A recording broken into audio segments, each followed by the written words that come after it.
What up, Rage Nation? You know the drill. We are back with another behind-the-scenes interview of us getting a radio interview here at IndieRageRadio.com. We are joined by Dangerous Russ, the lead vocalist from A Moment of Violence. What's up, man? Hey, how you doing, bud? Hey, I'm excited to have you on here. You guys have fantastic music, and I can't wait for the Rage Nation to hear it, which I'm pretty sure they already have. But for those that haven't heard of A Moment of Violence yet, I'm excited, dude. Yeah, I'm happy to be here, and let's talk. All right, before we get started with the interview, if you just found this video on YouTube, maybe the algorithm gods blessed us with you today, or maybe you found it on Facebook, and you're like, hey, I really like what they're doing over at Indie Rage Radio, giving a global platform to independent and unsigned bands. One of the easiest ways to help support it and keep the gears rolling over here at Indie Rage Radio, down in the crawl, down in the description, tinyurl.com/Amazon link and Mo. That is our Amazon affiliate link. Everybody shops on Amazon. So when you click that, save it on your browser, whether that's on your phone or your computer. Every time you shop on Amazon, click that link. We'll get a small commission, no added cost to you. And like I said before, it keeps everything rolling around here. All right, here we go. Segment 1 in 3, 2, 1. Indie Rage Radio, IndieRageRadio.com. We are back for another one this week. And I am honored to have Russ here with us. He's the lead vocalist for the band A Moment of Violence out of Florida. Russ, what's up? What's going on, man? Happy to be here with you. Yeah, man. Thanks for your time, and I can't wait to play your tunes for the Rage Nation. But before we get into that, Russ, speaking of the Rage Nation, they've been confused as paparazzi before. They are a meddling, curious little bunch. So they want to know a little bit more about you. So we always play a game in segment 1. And this time we're going to play 10 rounds with Mikey O. It's kind of like a this or that. I'll give you a people, place, thing, 2 or 3 things. You tell me which one you like the most, okay? Some of my favorite parts of podcasts I listen to are when they play a game. Well, hey, we love it around here too. That's why we do it. Good All content, right, here we go. man. Round number 1. CD, vinyl, or digital download? Well, for listening, just nothing beats vinyl. Mm-hmm. But you can't argue with the convenience of having any song you ever want at your fingertips digitally. But so that's my answer. Yeah, you know what? Physical media is making a big comeback. It certainly is. It's everywhere now. And shame on all these car makers for not putting CD players in cars anymore. You know what I mean? They try to push you in the direction of they want you to go in with technology. Yeah, one time my truck got broken into, and this was back like in, I don't know, 2001. And I just got the JVC Chameleon deck, the one that like folded up and like hit itself. Yeah, I remember that. And somebody stole it. But the only thing I was worried about were my binders of CDs in there, and they didn't steal those for some reason. And I was like, yeah, maybe they didn't like my music taste. I don't know. Oh man, some people, if you had a big enough CD binder, you'd have $1,000 sitting right there. Yeah, exactly. That's why I was pumped. They were still there. Looked like they didn't even touch them. And I was like, thank you, God. All right, round number 2, hamburger or pizza? I love them both, but man, that's a tough one because I love to cook. I can cook anything, but I'd tell you, when you get a good pizza, nothing beats it. Yeah. What's your favorite topping? Topping, all the meats, and with some fresh mutts, like big old slices of it. Yeah. Shout out to the mutts. Yeah. All right. Round number 3. Would you rather play a club or a festival? I think clubs you sound better because you get the reservation off the wall. But man, I'd rather play a packed festival. Nothing beats that, sea of humanity in front of you.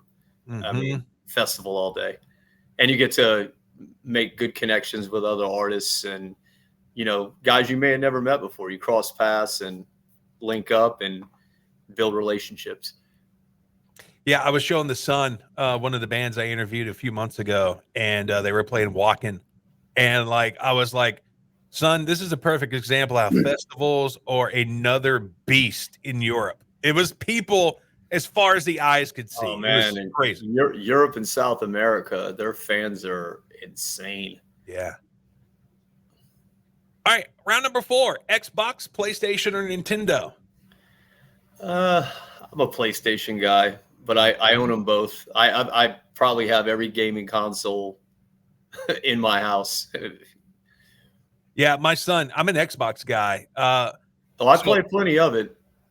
I was pushing my son hard to get an Xbox when he was young, and he was like, "No, Dad, all my friends had the PlayStation," and it broke my heart.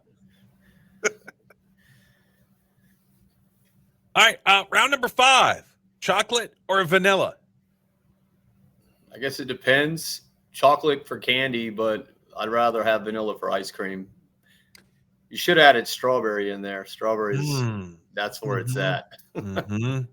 But you know what? Chocolate and vanilla together. Like this morning, I went and got some donuts, and I got the chocolate topped eclair.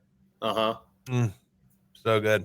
Last night's dessert with the I got two little boys, and it was I baked some double fudge brownies, and we put some ice cream on top. Man. Oh, snap. Look, you're my brother from another mother. I was telling my wife that the other day. I was like, you know what we haven't done in a while? Brownies with ice cream on top. Yeah. Round number 6: flying or driving. Flying. Driving is monotonous. Now, being a big dude, I hate flying. One time when I was flying back from Orlando to Dallas, when I got to my seat, I was super pumped. I had the aisle seat, which, I can lean out a little bit in the You're aisle. a big guy, you got to have the aisle seat. Yeah. But when I rolled up to my seat, like this girl legitly looked like Olive Oil from Popeye, the skinniest girl. And I was like, yes, this is finally going to be awesome. And it still sucked. All right. Round number 7: snow or sand. Well, I mean, I've been in sand a lot, but I know everybody. I'm from the South, but everybody I know says that snow is cool until the novelty wears off. So I'm going to go with sand. Did any of that blizzard hit you guys that tore up Louisiana? We didn't get it down here. Family up in Georgia, I got a brother who's as far south as Savannah, and it was the most snow they've had since it's been a while. I know that. Yeah, it was crazy. We didn't get it all the way down here. Round number 8: metalcore or pop punk. I'll probably get skinned alive for saying this, but I dig a lot of pop punk. Yes. But I mean, musically, I go all over the map. I mean, I don't judge it by its label. I judge it on a song-to-song basis. Yeah, pop punk is my guilty pleasure, man. A good pop punk song will stop me in my tracks. Yep. If I'm really busy and I walk past and there's a metalcore song playing and it's great, I may go, "Hey, great song," and then roll. But if it's a good pop punk song, I'm hanging out. Yeah, I just saw a reel with Luke Combs on stage, and he brought Good Charlotte up, and they were doing the anthem. Nice. Boy, shout out to Good Charlotte, man. Totally underrated band, because when you look back at their catalog, it's crazy to see how many hits they actually had. And when you think about Good Charlotte, right off the top of your head, as a casual fan, you remember 2 or 3, but man, they had so many good songs. Yeah, they did. That was when I saw Smash Mouth in concert. That's the same way. I was like, dude, they're in their 5th song, and every song's been a hit. I didn't know they had these many hits. Yeah, they were doing well. I was in radio when they came out, and they were doing well. Mm-hmm. All right, round number 9: Coke or Pepsi? Coca-Cola all day. Mm-hmm. Mm-hmm. Kind of a Southern thing. I think the Yanks like the Pepsi a little bit more, but down here, Coca-Cola's king. Fun fact, Pepsi's more acidic than Coca-Cola, although you wouldn't know it by drinking it. Mm-hmm. I tell you what, I do love me a good cherry Pepsi, but I mean cherry Coke is the bomb too. I guess anything you put cherry in, it's going to be. I'll drink Pepsi too. I mean, I'm not against one or the other, but Coke is better, but also nothing beats an ice cold Dr. Pepper in the can. Oh, here, I got a little, just to show you how serious I am, though. Glass bottle from Mexico. Yes, those are the best. Yeah, one of my kids is nuts about them. Have you tried the new blackberry Dr. Pepper yet? I haven't. Is it good? Oh, I don't know. I know the strawberry Dr. Pepper was amazing. I mean, it's one of those things where I'm like, I don't know, man. It's kind of hard to mess with perfection. Those 23 flavors. Yes, sir. All right, and the finale of 10 Rounds with Mikey O. Round number 10, mohawk or mullet? I mean, I got to go with the mullet. Yes! Yes! Well, look, this deserves a reaction here. Far too many times do people shy out of saying the mullet because they don't want the repercussion that comes with saying mullet. But you, my friend, you're all about it. Well, I am the guy who's branded metalcore, but I did say pop punk. Honesty is what you're going to get here. All right. So the new single that you guys are supporting right now, it's called Breaking Me. What's the song about? It's kind of what the title sounds like. You know, it's about just basically a lot of our songs. I mean, I don't know if that was a topic you were going to cover, but it's basically relationship oriented, you know, or anyone who makes a fool of you and you're just doing what you can to not let it break who you are and to move on. I mean, we try to write things that people can connect with because I've been through that. I mean, one of our songs, Shots Fired. I mean, I'm sure we'll get to that later. Maybe we can discuss what it's about, but even that one's very personal on some level. Here it is. It is Breaking Me from A Moment of Violence on Indie Rage Radio. All right. Segment 2, we're going to talk a little bit more about the band. Okay. And here we go. In 3, 2, 1. Indie Rage Radio, IndieRageRadio.com. We are joined by Russ. He's one of the vocalists for the band A Moment of Violence. They're from Florida. You can check them out on Facebook, Instagram, TikTok, X, YouTube. Their music is available everywhere you consume music. Spotify, Apple Music, Amazon, and the list goes on and on and on. So go out and support this band, stream a song, buy a song, go find them on social media, give them a follow, and help these boys out. Oh, yeah, we definitely appreciate that. All right, Russ, we're going to talk a little bit about the band here in this segment, and we got to start off with, you know, one of the things I noticed from the promo shot on your Facebook page and also here on the behind-the-scenes video, and in fact, if you want to watch the behind-the-scenes video, it's live right now on our YouTube and Facebook page. You got an Atlanta Falcon hat on, and I've always wondered this. You said you grew up in Georgia. Yes. And I've never in my life talked to a Falcons fan because I've lived in Louisiana my whole life. And you're a Saints fan? Yeah, Saints and the Falcons are bitter rivals. Very much so. And people who aren't part of either one of those fan bases don't understand the level of bitterness there is in that rivalry. Now, my question is, so Atlanta is a really big city, and there's a lot of transplants in Atlanta. Yes. So I always thought, I don't know if they feel the same hatred that we do here in Louisiana. And then I was watching ESPN one day, and they were doing something on the Atlanta Falcons. They were talking to these guys on the street, and one guy, and the reporter was like, who's your biggest rival? And he was like, them Saints, F them Saints. And I was like, I guess it is true. Oh, so Russ, can you confirm that Falcons fans hate the Saints?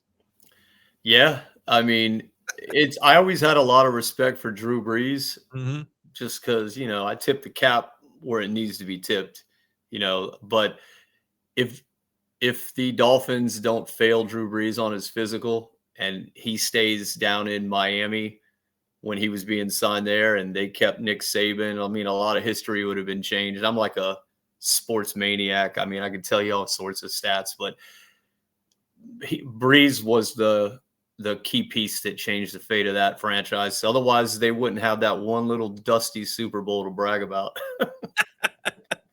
Hey, we're going to get back one day. Hopefully we can get Arch in a few years. We got a Manning under center. Yeah, you guys definitely need a quarterback right now. I don't know. They think Shuck is the guy. I'm not convinced, but we'll see. He's got an electric arm, but the guy can't stay on the field. Yeah, and that's the last thing we need, because like the injury bug is like screwed us for like 8 years in a row now. Like at the end of the year, we're playing people that shouldn't even be playing spring ball. Yeah. I mean, as much as I couldn't stand Sean Payton, losing him didn't help you guys either. But he kind of gave up on us. So screw that guy. Yeah, the minute he didn't have Breeze anymore, he kind of lost his fire, I think, there. Yeah, he had a season without Breeze, and he was like, "Oh, wait a minute." It's a reality check. If you can't win in the NFL consistently without it's to me the most important position in professional sports. He was like, "I don't want to be the younger Bill Belichick, so I'm just going to go ahead and retire real quick and pull a dipsy do dunkaroo and then get out of town." Yeah. So let's talk a little bit about the band. I love the name of the band. I'm a band name guy. Like, I know you're talking to some bands, they really don't think the band name is too important. But like when I'm at like a festival or something like that, and I'm looking at the bill and I'm like, making I got to go to stage 2 around this time because that band sounds dope. A Moment of Violence would get me to your stage. How'd you guys come up with that name? Well, the name came along before I did into the band. I think one time the guys, some of the like Desi, our guitarist, me and him and Miggs, like a lot of us, we do a lot of the songwriting, but Desi was sitting around. I think it was with the original drummer Scott, and I think the term "a moment of silence" had come up. And then they did a play on words and did a moment of violence. And so that's where the band name was birthed. And then when I came along, we started running with the acronym of AMOV a little bit, just because we had a little apprehension that people would hear the name A Moment of Violence and think that everything that we were doing was brutal. And it's not the case. We like to be heavy, but we also like to, be melodic as well. Mm-hmm. But that's the story behind the name, just a play off of A Moment of Silence. As a vocalist, who are some of your influences that you think kind of helped you craft your style? Well, I've had influences ranging back all the way from when I was young. Like, I mean, I'm sure you could appreciate this, but when I was a little kid, I loved Scott Weiland. Mm-hmm. How theatrical he was and demonstrative when he performed. And I think that led me to be a very, like, I've even been, an actor and, on stage and stuff and done musical theater and things like that. And I think you tell a story with your face and your eyes, and you want people to believe you. And Scott Weiland was very believable. I'm a big fan of LeJean from Seven Dust, very soulful. Got the pleasure to get to know them. Another guy that I really like a lot is Elias Soriano from Nonpoint. And then there's other guys through other types of music. Like, I don't even know his name, but the guy from Every Time I Die. I love that guy's vocal versatility. Like, I listen to their music all the time. I've seen them in concert, but I don't even know the singer's name, but he's incredible. But I could give flowers to so many vocalists that have had, impressions upon me, as a singer. I mean, one more I'd have to say is Jacoby Shaddix from Papa Roach. Had the opportunity to open for them once and met him. And for being just one of the biggest rock stars on the planet, what a great guy he was. Yeah, I've heard that a bunch of times too from bands that I've interviewed. They're like, Jacoby is like the real deal. Like he's like the sweetest dude. Yeah, I didn't expect him to be so nice. And a quick note, some of the most non-cool like musicians or vocalists that I've ever met are the ones who had their fame and then it kind of flickered out a little bit and they're still doing it. And, that's cool. I respect that, but I've, met certain ones. I've even played on bills with certain ones. And some of those people, they're bitter, man. They're mad at the world. Mm-hmm. I mean, so hats off to Jacoby for just being such an awesome dude. Like I said, Elias, Lejean, all them guys, just awesome. I also like Brandon Boyd from Incubus a lot. Most definitely. Yeah, as the old saying goes, never meet your heroes, but it sure is nice when you do, and they're like dope. Oh, man. I met Richard Patrick once from Filter. Oh, nice. And it wasn't that he was not a nice person. He was just strange. If he somehow ever listens to this, I'm sorry, man. I love your music. But I don't know. He was different, man. He was definitely different. He probably will, because we have a knack on this show of putting stuff out in the universe. Like so many things that we've put out on this show have come to fruition. So he probably is watching right now. Sorry, Richard. Love your music, man. Speaking of music, the next song we're going to play from you guys is called My Endless Nightmare. What's the song about? Well, this song was the first single we put out that really started getting attention for us. The song basically deals with addiction being an endless nightmare and a cycle that, you can't get out of. I mean, the first lines in it are one taste of guilty pleasure will bring you to your knees.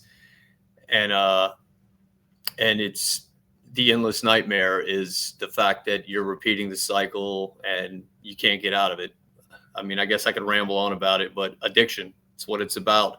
And we were lucky enough to, before you play it, we shot a video with this song with Dominic G came over from California.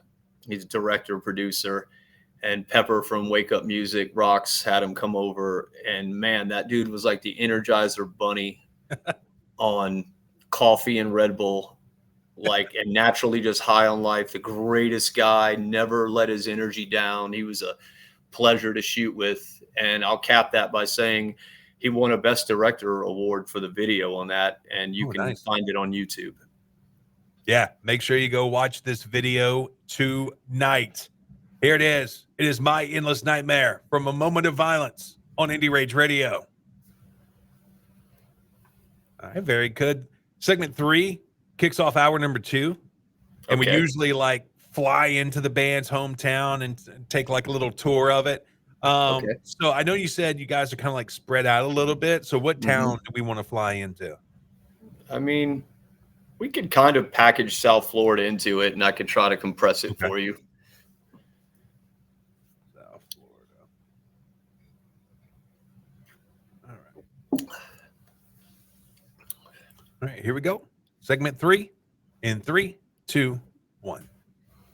Indie Rage Radio, IndieRageRadio.com. Hour number 2 underway. Thanks for joining us tonight. Speaking of joining us, we got Russ. He's one of the vocalists from the band A Moment of Violence. They're out of Florida. And look, if you've missed any part of this show, you can listen to it on demand at our website this Sunday, 8 p.m. Central, IndieRageRadio.com. Just click Radio Show. And if you want to watch the behind-the-scenes video, it is live right now at our YouTube channel and Facebook page. All right, you can find A Moment of Violence on Facebook, Instagram, TikTok, YouTube, X. Their music is available everywhere you consume music: Spotify, Apple Music, Amazon, and the list goes on. Go support this band. You guys got any merch out there on the internet? Yeah, we got the usual with t-shirts and koozies and things like that, but we even had we have some odd things that we give away here and there. We have CDs. We have we have a 6-song EP that you can get for $10 if you contact the band. Just, write us on any form of social media and, we'll figure out a way to get anything you want to you. But we even have like, what do you call it? Coasters. Oh, nice. That we 3D printed and sold off sets of those at shows. But we're planning on trying to get like an outsourced like merch store to make it a lot easier and accessible for, people who appreciate what we do to get our merchandise. There you go. Reach out to the band, help support these guys. Yeah, we'll answer you, man. Hit us up directly. All right, Russ. So in segment 3 of the show, we always fly into the band's hometown. And we were talking off air. You guys are kind of spread out a little bit. So we're flying into South Florida. We're taking the Spirit airline before they go bankrupt again. And we're sitting in the big seat up front because we're not sitting in those little bitty, teeny weeny seats in the back with all the jabronis. We're flying high society. Let's go. We're coming into South Florida for the weekend. What is one restaurant we need to stop at? I tell you, there's a lot of good restaurants throughout South Florida. And I mean, I'm sure that's probably common knowledge. And there's some gyms. But if in the county that we're in, if you were going to go, Kyle Green has some places that are under the Kyle G's chain. He was just a chef who got some financial backing, and he made some really cool things happen. And he has a couple of locations, and they all have slightly different specialties. But Kyle G's, you can go in there, and I mean, we go in there for Christmas dinner with the family. We'll have 20 of us there, and we get impeccable service, just awesome food. Big tomahawk steaks. They serve you the sides that are big enough for like 4 to 6 people to eat off of. Definitely Kyle G's. God bless him. How do you like your steak, Russ? I'm a medium guy. I don't want it burnt, but I don't want it mooing. But I don't judge people for how they eat what they pay for. You know what I mean? When I was a kid, I always just ate my steak, obviously how my parents told them to prepare it for me. And my mom was a well-done person. And you strike me as a rare guy. Look, I'm a medium rare guy. The first time, like, I can't remember if I was in my teens or if it was even into my 20s, when I finally found out that there was another way to cook it other than well done. And like when the first time I put my lips and taste buds around a medium rare steak, you're like, wow, it was magical. Well, I can tell you when I order medium, I'll quite often, it'll come to the table medium rare and I just eat it. It's still good. I think that's one of the reasons I do medium is because if I order it right in the middle, they're not going to do it to the extreme of either side. It'll be close enough, Yeah. Now, if you're watching the behind the scenes video on our YouTube and Facebook page, Russ has an impeccable beard. You got a nice beard, my friend. Thank you. I've been doing, and I'm not late to the beard game either, man. I'm going to give myself a little shout out. I was doing the beard in like 2010. I don't know if you watch baseball, there was a closer for the San Francisco Giants named Brian Wilson. And he was an odd fella, but I used to have it. It was even bigger and gnarlier than this. And I've gone and eaten in restaurants wearing a Giants hat, and people would, for some reason, mistake me for him, even though I don't have blue eyes. And it was, but I've been doing the beard game for a long time. I get tired of it, but if I cut it off, the old lady would kill me. And you know what, too? I don't know who he's playing for now, but he was playing for the Astros when I remember him. But Dustin Keuchel, I think is his name. Yep, I remember. Keuchel came to the Braves for a little while. He did? Yeah, it's Dallas Keuchel. Dallas, yes. Yeah, he had a pretty good beard too, man. And Charlie Blackmon with the Rockies had a monster beard. And right now, Brandon Marsh with the Phillies, he has one hell of a beard. God bless. And he's from Georgia, so I'm not surprised he's got good, style. He's got good face follicles. Yeah, he does. Now, the reason I bring that up, have you ever watched Beard Meets Food on YouTube? No, never heard of it. I'm going to have to make a note of that. Yeah, he's a competitive eater from the UK. But he travels like around the world, like doing competitive eating type things. And like one of the last ones that he was at, he was doing a steak challenge, and the guy was like, "How do you want your steak cooked?" And he looked into the camera, well done, please. And the guy from the steak restaurant was like, no. No. They refused to cook it well done. Yeah, there are places that, that I've seen that are like, no, we're not doing that. All right, so we had a great tomahawk steak. We want to go catch a Florida rock show at a venue. And look, no hate to traveling bands, but we want a local vibe. What venue are we going to?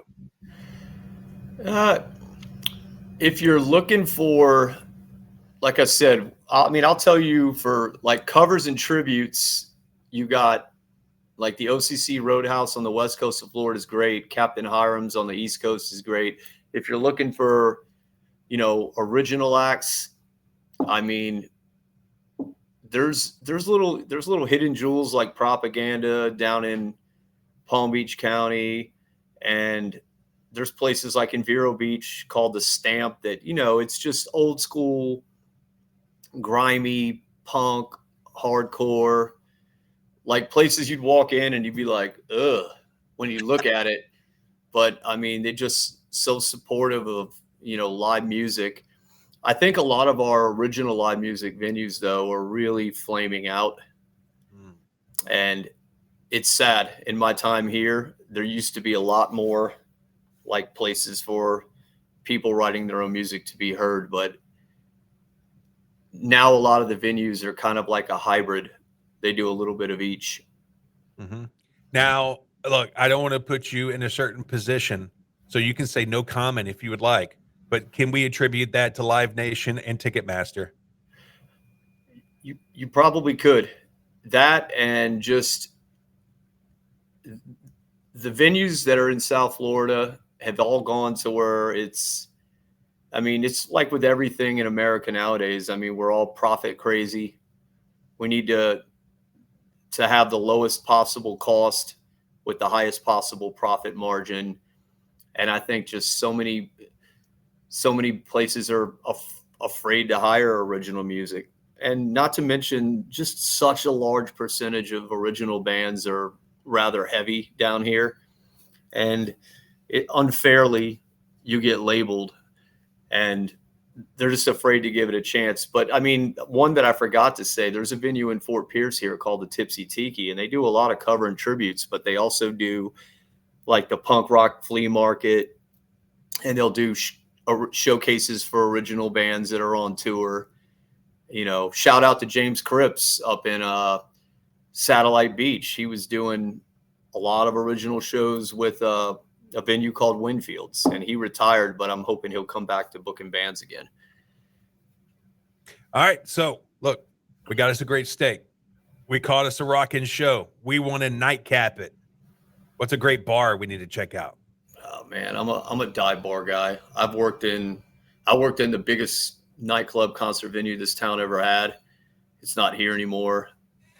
And we had some big time national names, but if I was just going to go out and have a good time at night, and you were here with me, man, I'd roll over to like a little biker bar that my friend Denise McGuire owns called Shay's Pub.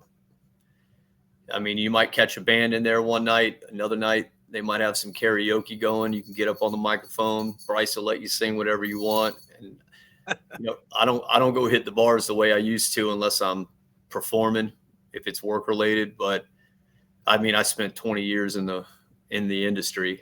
So, but Shay's is fun, and there's lots of little hot spots you can catch.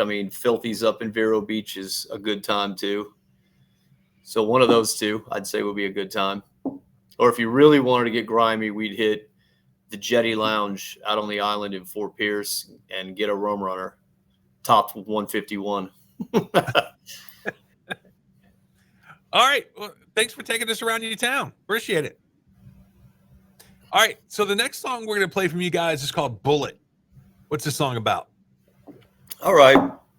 Well, I know I kind of prefaced it with you earlier, but most everything we like to write about is kind of based off of human experience and, emotions and things that you go through, because I feel like telling your story nothing is more relatable.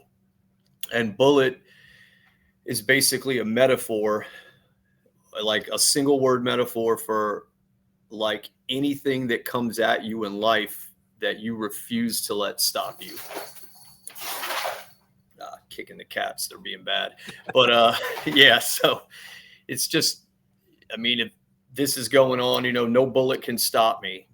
Basically, nothing's gonna get in my way. I'm gonna plow through it. So simple as that, man. I mean, I try to make these things sound a little more long-winded than they are, but it's really just overcoming. Here it is. It is Bullet from A Moment of Violence on Indie Rage Radio. All right, very good. Last segment. It's like at the end of the show. So Okay. like we're coming on and we're like there's a time crunch and we're just putting a bow on everything. Type. You got it, man. I'll follow your lead. All right, here we go. In 3, 2, 1. Indie Rage Radio, IndieRageRadio.com. Sadly, we are here again, and there's our very last segment, but we only have a 2-hour block on this radio station, so it's got to come at one point or another, and it's finally here. Man, we were so honored to have Russ here with us today. He's the lead vocalist from a band called A Moment of Violence. They're out of Florida. Go check them out on Facebook, Instagram, TikTok, X, YouTube. Their music is available everywhere where you support music. And if you get in touch with the band, they got some merch for you too. You can get you some koozies, t-shirts, and a whole bunch of other stuff. So reach out, help support this band, and do your part to help keep independent and unsigned bands rolling on the road. All right, let's talk about the future. What you guys got in the hopper? What you guys cooking up? Well, I mean, I think our number one thing that we focus on more than anything is creating good content. We feel like if we're making songs that people can rock out to and appreciate, I mean, one of the biggest compliments that I get all the time from people when they talk about our music is, man, you're on my gym playlist. And I'm always like, hell yeah, man. Like, look at my gym playlist. You're like, I've got all your songs on it. And we like that. We like to keep it intense. We were just talking the other day. We're working on a song right now called Scrape. Should have coming soon. As Rain Washes Over is coming soon. We've got a lot of stuff coming for you. Our goal is to try to release at least one song every 2 months and, you know, keep them high quality, you know, all killer, no filler. You know, maybe put a little slow one in here soon for you just to show you another side of us. And, you know, that's the future. And as far as like, we're trying to find representation, some good representation, and we're going to see where that goes. And, I mean, I want to say that Des spoke to somebody related with you guys at some point, but I'm not sure. I think it was. But we're just trying to just walk through these next steps with the band, and just make sure that we're ready for what's to come.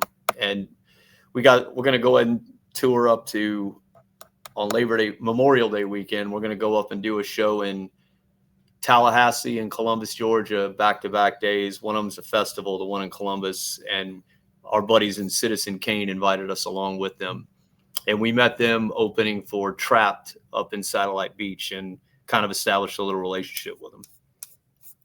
Awesome. So the last song we're going to play from you guys tonight is called Shots Fired, Anthem for the Betrayed. What's this song about?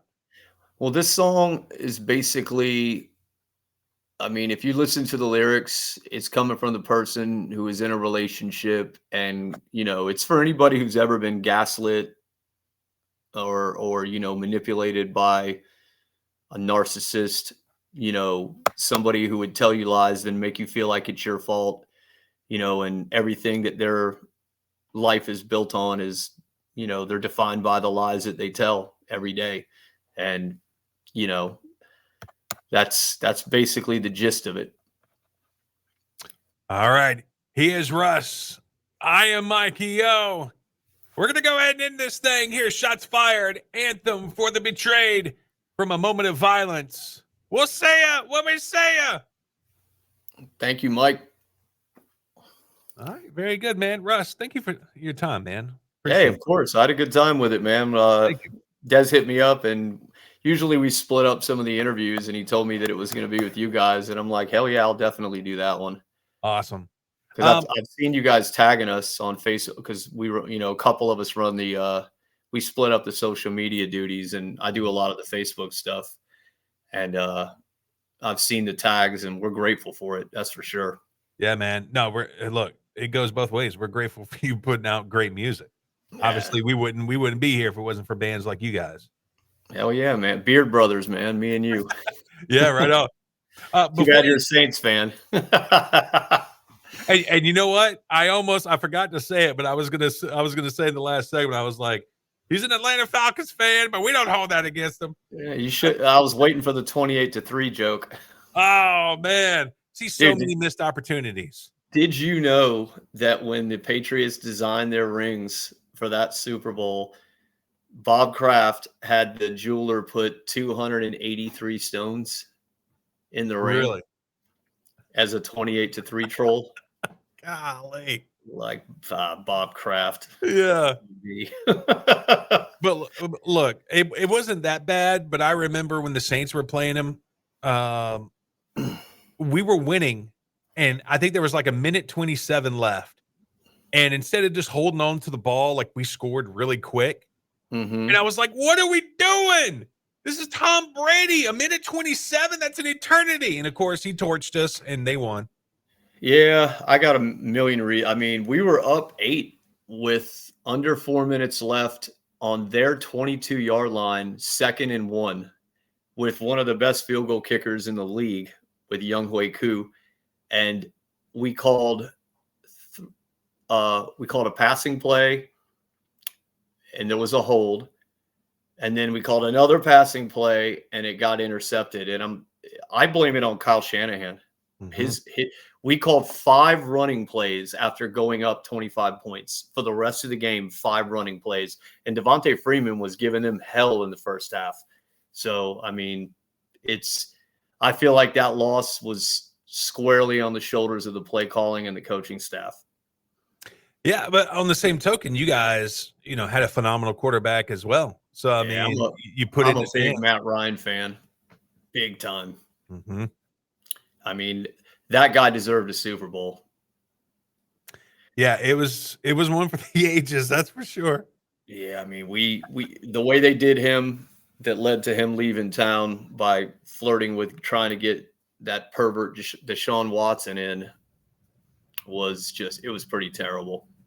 Oh yeah, like there's players that you look at and you're like, man, that player should have retired with that team. And Matt Ryan seems like one of those guys. He should have been able to play out his career on his own terms and retire as a Falcon, Well, he was really hurt by them doing that. And then all that information, because I listen to a lot of podcasts and things like that, and I was listening to the Dan Le Batard podcast, if you're familiar with him, from ESPN, when he used to be at ESPN. Now he owns his own media company. But they read a victim account statement about one of the massage therapists that was dealing with Deshaun Watson, and it was horrific. Like, that guy should be in prison. Mm-hmm. And he got the highest guaranteed contract in the history of the league. It's no surprise to me that he's terrible now at football, because that it's got to eat at his soul who he was and the things he's done to people. Right. Yeah, it's crazy how that all shaked out, and then him and his representation the whole time were like, nah, this didn't happen. And I'm like, dude, so this many ladies are coming out saying it did. Like, come on, where there's smoke, there's fire, bro. Dude, did you hear the kicker from the Ravens is being accused of similar stuff now? Yeah, I did hear that. And he was like beloved in Baltimore for a kicker. He was like a rock star there. I don't know if you know, he's a trained opera singer. Really? Oh, I have seen him sing. Yeah. Mm-hmm.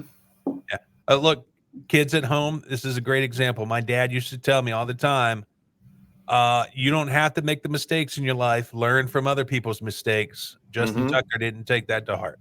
Yeah, I mean, idiot. Just some people just don't. They think when that they're kind of a public figure that, oh, every woman wants me, or I can Yeah. get away with this. And I mean, no means no, bro. Mhm. That was the same thing. Like, I couldn't wrap my brain around Kobe. I'm like, dog, you're Kobe Bryant. Essentially, you could have, you know, almost any woman in the world that you want, but Yeah, he got away with something there, man. yeah, you're going to Did you choose watch to. that? Did you watch the documentary about him? I think it's on Max. Oh no, I'm gonna have to look that up. Yeah, it goes into that thing though, but he is. But I tell you what, when all that happened, I never saw him play better basketball. Mm-hmm. I mean, he was just him and Michael Jordan are two of the most differently wired pro athletes ever. Yep. Just if you pissed them off or their life was turmoil, what they did on the court, they took it out on the other team. Yeah, they just geared in. Yeah, I could talk sports all day, bro. I should start a sports podcast. Bro, you should. I mean, like, I got tons of some people cool out there. topics. Yeah, tons of people out there making some big time money on it.